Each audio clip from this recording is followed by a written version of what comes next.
नमस्ते बच्चों। आज हम इकाई दूसरी 10वीं कक्षा इकाई दूसरी बरस ही जलद यह पद्य देखेंगे।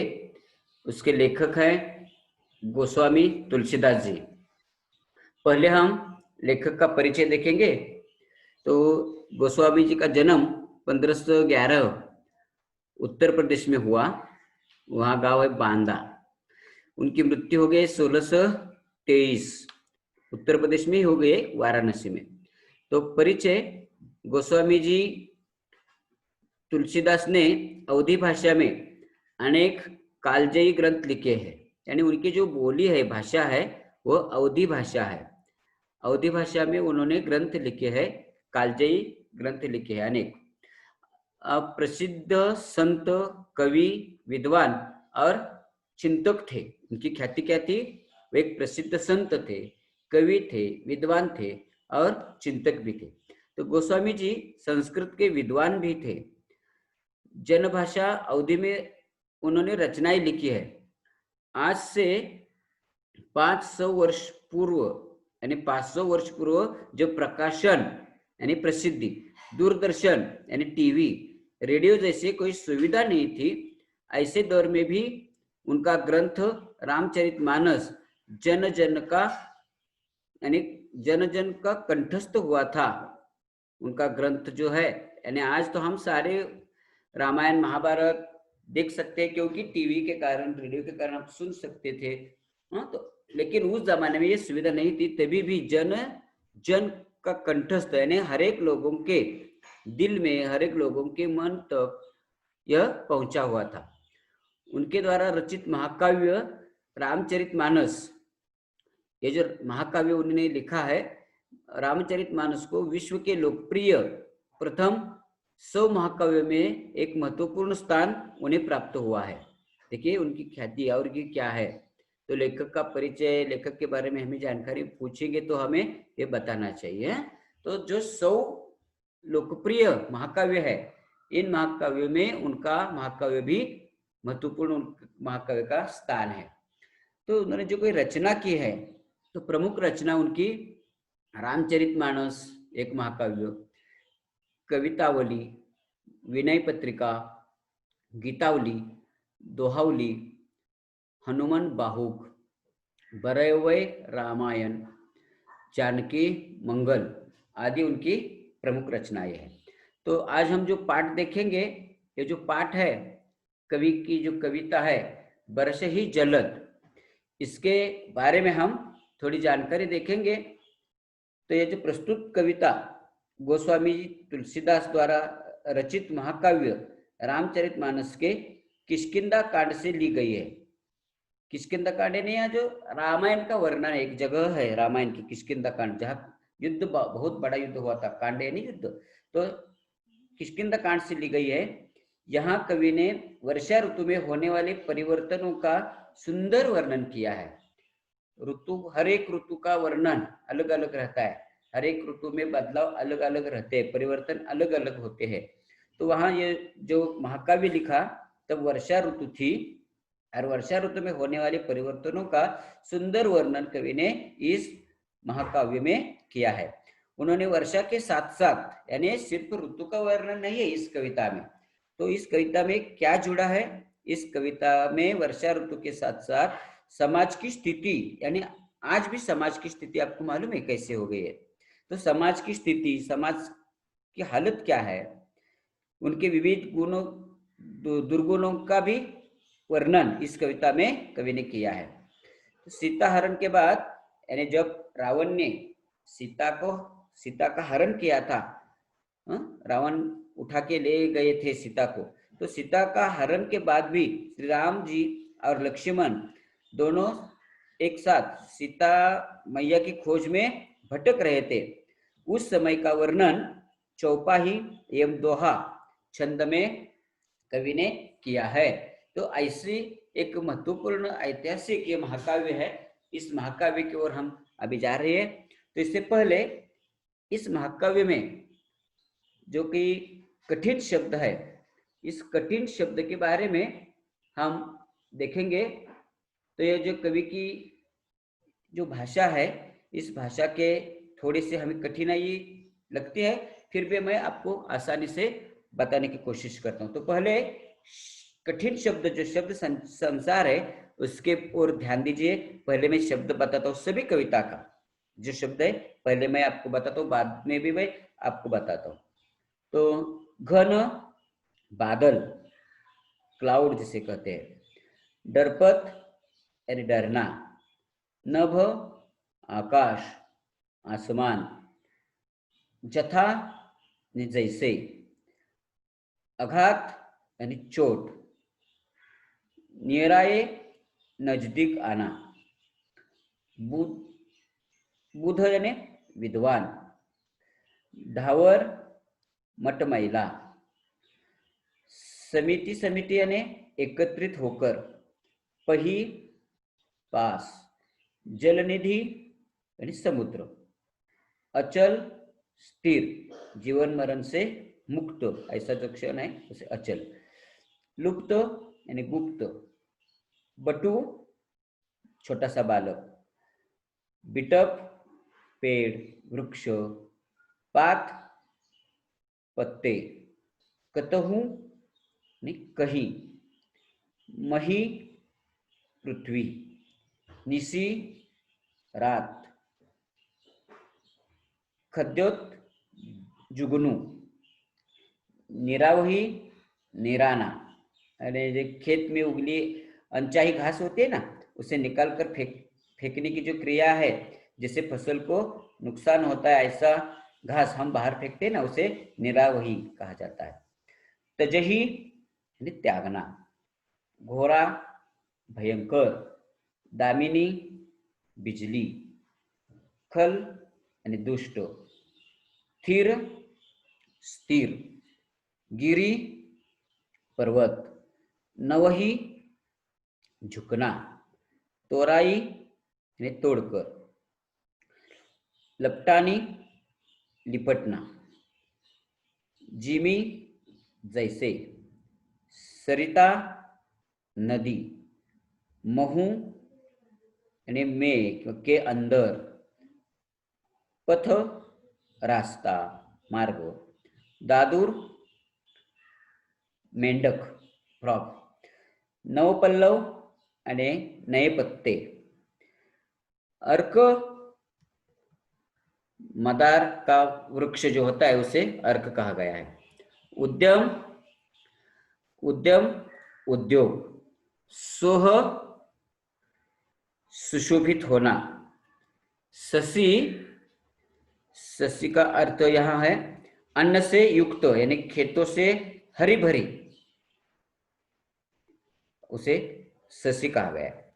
तम अधिकार, दम्भिन घमंडी, दम्भिन घमंडी प्राउड, मद घमंड, इसका भी अर्थ प्रौढ़, खग यानी पक्षी, भ्राजा शोभायमान होना, बिलाही गायब हो जाना, कबहू कभी, कभी कभी कबहू, बिनसाई नष्ट होना, कलिही कलियुग यानी द्वारा युग हो गए, कलियुग था, अब आज का युग जो जमाना है, पुराने जमाने में सत्ययुग था, अब यह कलियुग है। मारुत यानी हवा, नसाही नष्ट होना, निबिड़ यानी घोर घना, ज्ञान यानी ज्ञान। तो यह हो गए कठिन शब्द। इस कविता में जो आपको कठिन शब्द होंगे, इसके बारे में पहले अपने सब कठिन शब्द देखे हैं।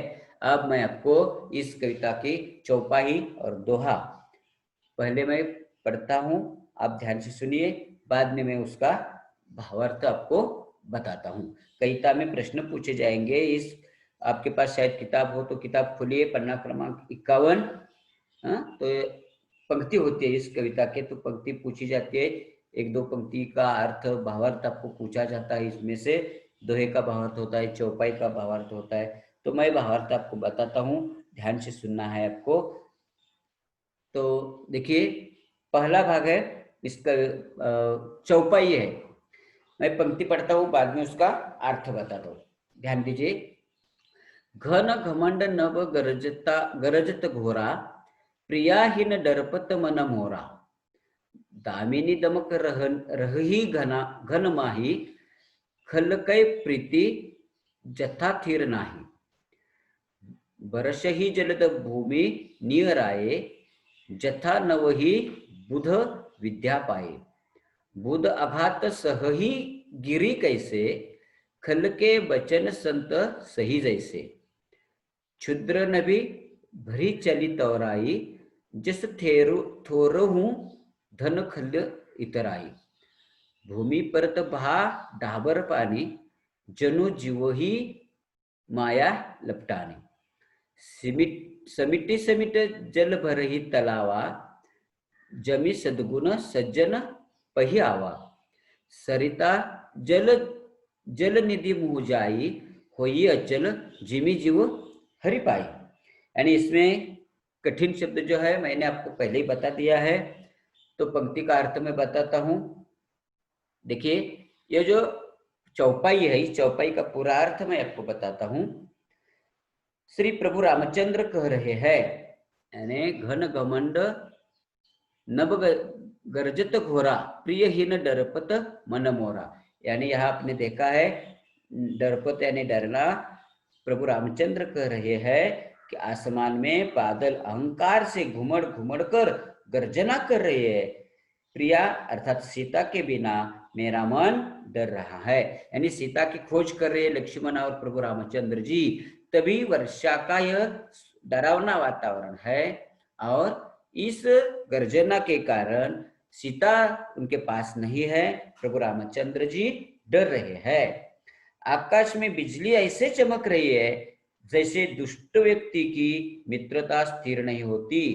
यानी कवि यहाँ हमें बताता है कि बरसी जलद भूमि नियराये, जता न वही बुद्ध विद्या पाए। यानी आकाश में बिजली चमक रही है, यानी आकाश जब बारिश होती है, वर्षा होती है, तो बिजली की आवाज आप सुनते हैं कैसे होती है, तो इसकी आवाज से हम डरते भी है। आकाश में बिजली ऐसे चमक रही है जैसे दुष्ट व्यक्ति की मित्रता स्थिर नहीं होती, यानी मैत्री नहीं होती। मैत्री किसके साथ होती है? जो सच्चे मित्र होते हैं, सच्चे दिल के लोग होते हैं, उनकी मैत्री होती है। तो यहाँ एक संकट है, संकट और हमारी मैत्री नहीं हो सकती है।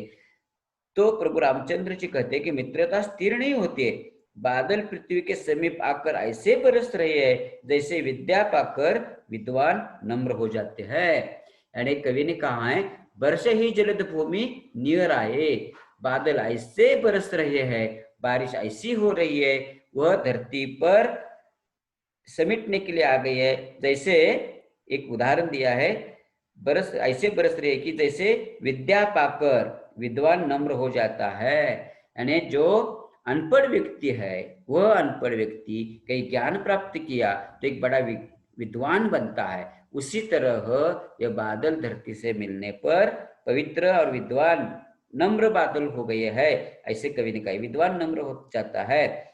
बूंदों की चोट पर्वत इस तरह सह रहे हैं कि जैसे दुष्टों के वचन संत चुपचाप सहते हैं। यानी वर्षा इतनी जोर से हो रही है, बूंदों का आघात, गिरी यानी पर्वत पर आघात ऐसा हो रहा है, खल के वचन संत सह जैसे। यानी कवि कहते हैं, बूंदों की चोट पर्वत इस तरह सह रहे हैं कि जैसे दुष्ट के वचन, यानी साधु संत लोगों को दुष्ट लोगों ने कितना भी अच्छा कहा बुरा कहा तो वे उसे सीधे सुनते ही है, उल्टा जवाब नहीं देते, बुरा कहा तो भी।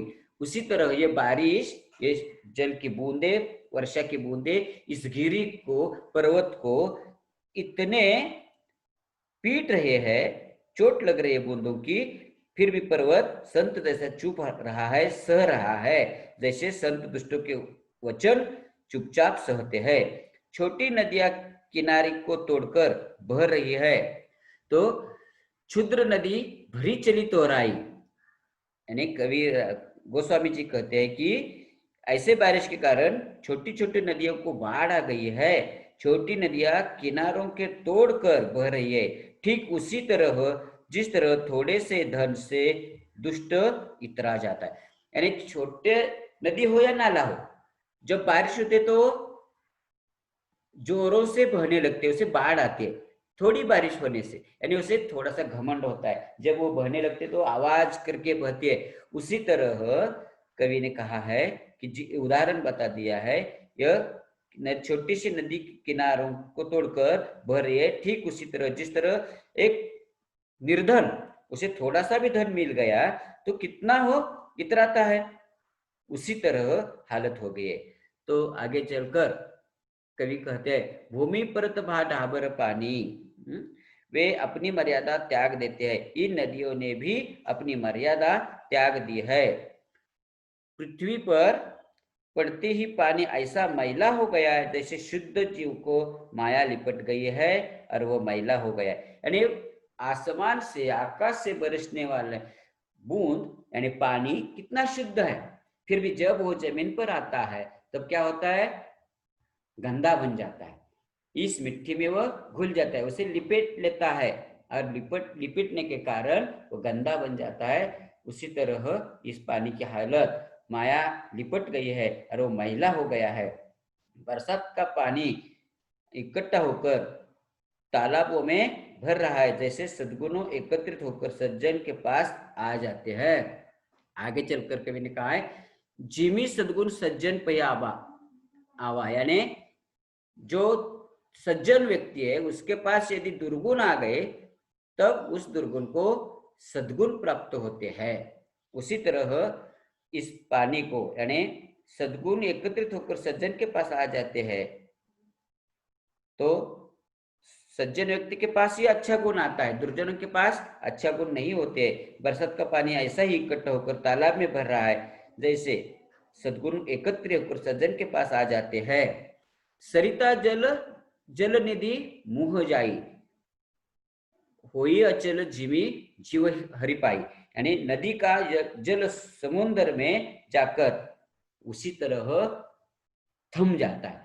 यानी यहाँ गंदा पानी जो है वो पानी समुद्र में जाता है, फिर भी वह शुद्ध हमें दिखाई देता है, वहां यह पानी थम जाता है, समुद्र में जाकर वैसे ही स्थिर हो जाता है, जैसे जीवात्मा श्री हरि को पाकर अचल हो जाता है। यानी हमारी आत्मा, मनुष्य की आत्मा जब उसे श्री हरि का दर्शन होता है, प्रभु का दर्शन होता है, तब वह मुक्त हो जाता है। आत्मा स्त्रीलिंग शब्द है, आत्मा मुक्त हो जाती है।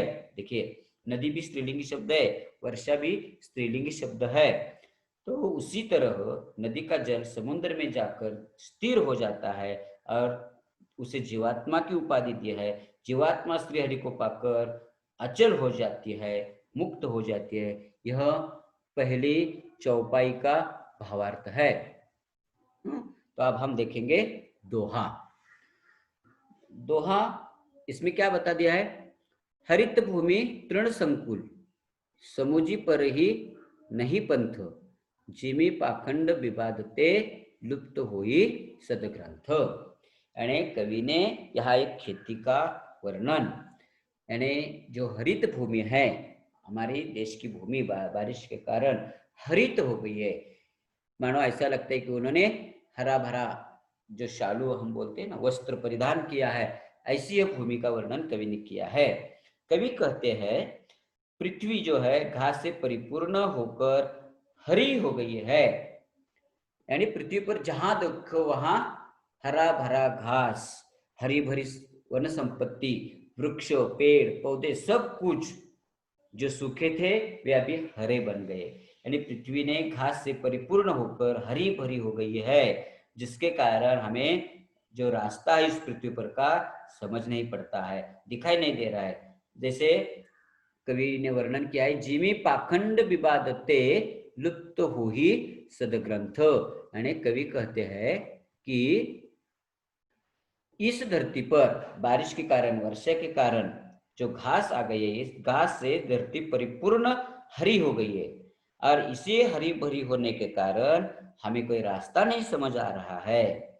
जैसे पाखंड मतों के प्रचार से सदग्रंथ लुप्त हो जाए। पाखंड यानी क्या, जो आपने देखा पाखंड का अर्थ जो मूर्ख लोग कहते हैं, तो पाखंड मतों के प्रचार से सदग्रंथ लुप्त हो जाते हैं। यानी संतों के जो ग्रंथ है, सुविचार के जो ग्रंथ है, इसे पढ़ने से पाखंड लोगों ने इसे पढ़ने से ग्रंथ का अर्थ ही नष्ट हो जाता है, ग्रंथ की लुप्त हो जाते हैं ग्रंथ। ऐसा इस दोहे का अर्थ है। अब आगे दी है चौपाई। तो चौपाई में पहले पढ़ता हूं और बाद में उसका अर्थ मैं बताता हूं। दादुर धुनि चहु दिशा सुहाई, वेद पढ़ही जनु बटु समुदायी। नव पल्लव भट बिटप अनेका, साधक मन तस मिले विवेका। अर्क जवास पात बिनु भऊ भयऊ, जस सुराज खल उद्यम गयऊ। खोजत कतहु मिलई नहीं धोरी, करई क्रोध जिमी धर्म ही दूरी। शशि संपन्न सोह मही कैसी, उपकारी है उपकारी कै संपत्ति जैसी। निशित मघन खद्योत बिराजा, जनु दम्बी न कर मिला समाजा। कृषि निरावही चतुर किसाना, जिमी बुध तजही मोह मदमाना। देखियत चक्रबाक खग नाही, कलिही पाई जिमी धर्म पराही। विविध जंतु संकलु मही भ्राजा, प्रजा बाढ़ जिमी पाई सुराजा। जह तह रहे पथिक थकी नाना, जिमी इंद्रिय गण उपजे ज्ञाना। तो पहले मैंने यह पढ़ाई की है, आपने पंक्ति देखी है, अब इसका हम भावार्थ देखेंगे। दादुर धनी चहु दिशाई सुहाई, वेद पढ़ही जनु बटु समुदाय। यानी कवि यहाँ हमें बताते हैं इस बारिश में चारों दिशाओं में मेंढकों की ध्वनि ऐसी सुनाई है। यानी बारिश होते पानी बढ़ जाता है, तब आपको मालूम है सारे मेंढक इस पानी में आते हैं और अपना गाना शुरू करते हैं अपने आवाज में से। उनका आवाज आपको तो मालूम है। तो कवि ने कहा है चारों दिशा में ये बारिश हो गई है, पानी बढ़ रहा है, तो चारों दिशाओं में मेंढक की ध्वनि सुहावनी लगती है, मानो बालकों को समुदाय वेद पढ़ रहे हो। यानी कवि ने क्या कहा है, वेद यानी वेद, पढ़ही जनु बटु समुदाय, बटु यानी बालक, छोटा बालक, समुदाय यानी समूह। कवि ने कहा है कि जब स्कूल में हो, पाठशाला में हो, बच्चों की आवाज आपने सुनी है, जब गाना गाते हैं, कविता गाते हैं, तब कैसा आवाज होता है, उसी तरह पानी में इस मेंढक की, दादुर की आवाज सुहावनी लग रही है। नव पल्लव भट बिटप अनेका, साधक मन जिस मिले बेविका। अर्क जवास पात बिनु भयऊ, जस सुराज खल उदमय गयो। यानी कवि ने कहा है अनेक वृक्ष में नए पत्ते आ गए हैं। बारिश के कारण क्या हुआ है, यह धरती तो हरी भरी बन गई है। जो सूखे पेड़ थे, पौधे थे, उन्हें हरापन प्राप्त हुआ है, तो इस वृक्ष में नए पत्ते आ गए हैं, जिसके कारण वे हरे भरे सुशोभित हो गए हैं। ठीक उसी तरह जिस तरह साधक का मन यानी ज्ञान विवेक प्राप्त होने पर हो जाता है। यानी जो कोई साधक है, साधक यानी साध्य करने वाला, आप पढ़ाई करते हैं तो आपको यदि अच्छा ज्ञान प्राप्त हुआ तो आप प्रसन्न लगते हैं। उसी तरह कवि ने कहा है, कवि कहते हैं कि ठीक उसी तरह यानी पेड़ों को जहां देखो वहां हमें क्या दिखा रहे हैं, पेड़ हरे भरे सुशोभित दिखाई दे रहे। तो कवि कहते हैं कि वृक्षों को नए पत्ते आ गए हैं और इसी कारण सुशोभित दिखाई दे रहे। ठीक उसी तरह जो साधक है, साधक का मन ज्ञान प्राप्त करने से जैसा हो जाता है, उसी तरह इस सृष्टि का मन हुआ है। मदारा और जवासा के पत्ते अब झड़ गए हैं। यानी कवि ने हमें बता दिया है, कवि कहते हैं कि अर्क जवासा पात बिनु भयऊ, यानी झड़ जाना, पत्ते झड़ गए हैं, वे बिना पत्ते हो गए हैं, जैसे श्रेष्ठ राज्य में दुष्टों का उद्यम नहीं हो पाता। कवि ने कहा है जो राजा श्रेष्ठ है, जो राजा शूर है, वहां क्या होता है, दुष्टों का उदय नहीं होता है। उसी तरह इस सृष्टि पर जो सूखे पुराने जो पेड़ पौधे थे वो नष्ट हो गए हैं, धूल कहीं खोजने पर भी नहीं मिलती। कवि अभी बता रहा है हमें, शशि संपन्न सोम मही कैसे, उपकारी कै संपत्ति जैसी। खोजत कतहु मिल ही नहीं धूरी, कवि ने हमें बता दिया। कवि कहते हैं धूल कहीं खोजने पर भी हमें नहीं मिल रही है।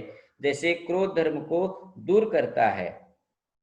यदि आपके मन में कोई क्रोध, गुस्सा हो गया, तो क्रोध अपने धर्म को नष्ट करता है, अपने विचारों को नष्ट करता है। इसलिए क्रोध हमारे मन में नहीं होना चाहिए। क्रोध धर्म को दूर कर देता है, अर्थात क्रोध का आवेश होने पर धर्म का ज्ञान नहीं रह जाता है, यह कवि हमें बताते हैं। यानी आगे चलकर कवि कहते हैं, निशितम धन खद्योज विराज, जन दंभही कर मिली समाज।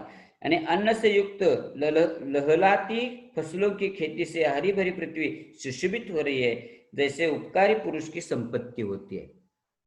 उपकारी पुरुष की संपत्ति क्या होती है? उसके पास धन धान्य होता है, वो दूसरों को मदद करता है। शशि संपन्न सोह मही कैसी, यानी कवि ने हमें बता दिया है, अन्न से युक्त लहलाती फसलों की खेती से हरी भरी पृथ्वी सुशोभित हो रही है, जैसे कि उपकारी पुरुष की संपत्ति होती है। अब निशितम घन खद्योज विराजा, आपने देखा है निश यानी रात, निशितम घन खद्योज विराजा, जनु दंभिघ्न कर मिला समाजा। रात के घने अंधकार में जुगनू चमक रहा है। मानो रात का समय है और उस रात में जुगनू कोई चमकता है, तो लगता है दंभियों का समाज, घमंडियों का समाज आ जुटा हो। इस जुगनू को रात में प्रकाश देते वक्त उसे घमंड होता है कि इतने अंधेरी रात में मेरा ही प्रकाश है। उसी तरह कवि ने हमें बता दिया, लगता है कि मानो दंभियों का समाज, घमंडियों का समाज अब इकट्ठा हो रहा है, जुटा हो रहा है। तो आगे चलकर कृषि निरावह चतुर किसान, कृषि निरावह चतुर किसान, जिमी बुद्ध तजही मोह मद माना, देखियत चक्रबाक खगनाही, कलिही पाड जिमी धर्म कराही। यानी चतुर किसान जो होता है, क्या करता है चतुर किसान? अपने खेतों को निराहता है, यानी उसमें जो कोई घास होती है ना, घास उसे निकाल कर फेंक देता है। और ठीक वैसे ही विद्वान लोग यानी चतुर किसान क्या करता है, खेती की फसल अच्छी होनी चाहिए ना, तो फसल का शत्रु घास होता है, तृण जिसे हम बोलते हैं, वह तृण व घास निकालकर बाहर फेंक देता है अपने खेतों से, और अपने फसल को बड़े जोर से वह उगाता है। उसी तरह विद्वान लोग मोह मद और मान का त्याग कर देते। तो यदि आपको विद्वान लोगों में समाविष्ट होना है, तो एक गुण आपको भी त्यागना पड़ता है। कौन से गुण है? मोह, मद और मान। मोह यानी लाभ होता है, मद यानी मत्सर द्वेष वगैरह होता है, मान सम्मान, ये सब कुछ आपको त्याग देना है। चक्रवाक पक्षी अब निखाई देते हैं। अब कवि ने कहा है चक्रवाक खगनाही, देखिए तो चक्रवाक खगनाही, कली ही पाई जीमी धर्म पराही। यानी कवि कहते चक्रवाक पक्षी अब दिखाई नहीं देते, जैसे कलयुग के आने पर धर्म भाग जाते। मैंने आपको कहा पहला सत्य युग था, सत्य सावित्री का युग जो माना जाता है, तो वह सत्य युग था, यानी देवों का राज्य था, उसे सत्ययुग कहा जाता है। आज मानव का राज्य है, उसे हम कलयुग कहते हैं। तो कवि ने कहा है कि चक्रवाक पक्षी अब नहीं दिखाई देते, यानी इस युग में, यह युग जो है कलयुग है, इस कलयुग में ऐसे पक्षी दिखाई नहीं दे जाते हैं। पृथ्वी अनेक तरह की जीवों से भरी हुई हमें शोभायमान है, यानी पृथ्वी कब शोभा देती है? तो अनेक प्रकार के पक्षियों से भरी हुई है, तब पृथ्वी शोभा देती है। जैसे कवि आगे चलकर कहते हैं, विविध जंतु संकुल माही मही भ्राजा, प्रजा बाढ़ जिमी पाई सुराजा, जह तह रहे पथिक थकी नाना, जिमी इंद्रिय गण उपजे ज्ञाना। यानी कवि आगे चलकर कहते हैं कि पृथ्वी अनेक तरह के जीवों से भरी हुई है, उसी तरह शोभायमान भी है, जैसे सुराज्य पाकर प्रजा की वृद्धि होती है। प्रजा की प्रगति कब होती है? उनका राज्य जब ठीक चलता है, प्रगतिशील होता है, तब प्रजा की प्रगति होती है। सुराज्य होना चाहिए, जब सुराज्य होता है तब प्रजा की वृद्धि होती है। जहां तहां अनेक पथिक थककर ठहरे हुए हैं, पथिक यानी यात्री, प्रवासी यानी लोग इस राज्य में होने वाले, पथिक थककर ठहरे हुए हैं, जैसे ज्ञान उत्पन्न होने पर इंद्रिया शिथिल होकर विषयों की ओर जाना छोड़, यानी आपका ज्ञान इतना विकसित होना चाहिए, आपके हर एक इंद्रिय की ओर वो जाना रुक जाए। यानी मानव की जो लालसा है, इच्छा है, ये इच्छा कब बंद होती है, कब पूरी होती है? जब उसके ज्ञान की वृद्धि होती है। जो ज्ञानी व्यक्ति है उसके पास लालसा नहीं होती है। ऐसा कवि ने कहा है, इंद्रिय शिथिल होकर विषयों की ओर जाना छोड़ देती है, तभी ज्ञान उत्पन्न होने पर एक क्रिया होती है। ऐसे कवि ने हमें कहा है। अब इस पद्य का आखिरी दोहा है, देखिए, कबहू प्रबल बह मारुत जह तह मेघ बिलाही, जिमी कपुत के उपजे कुल सधर्म नसाही।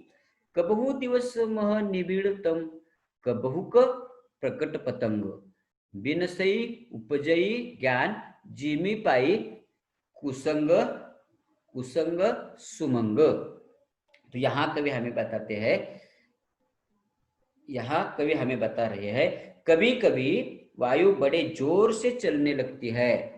क्या होता है?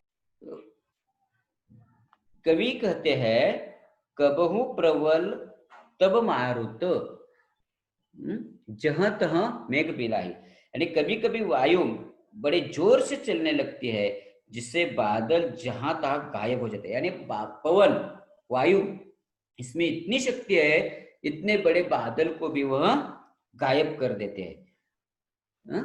कवि ने हमें बता दिया, जैसे पुत्र के उत्पन्न होने से कुल का उत्तम अनाचार धर्म नष्ट हो जाता है।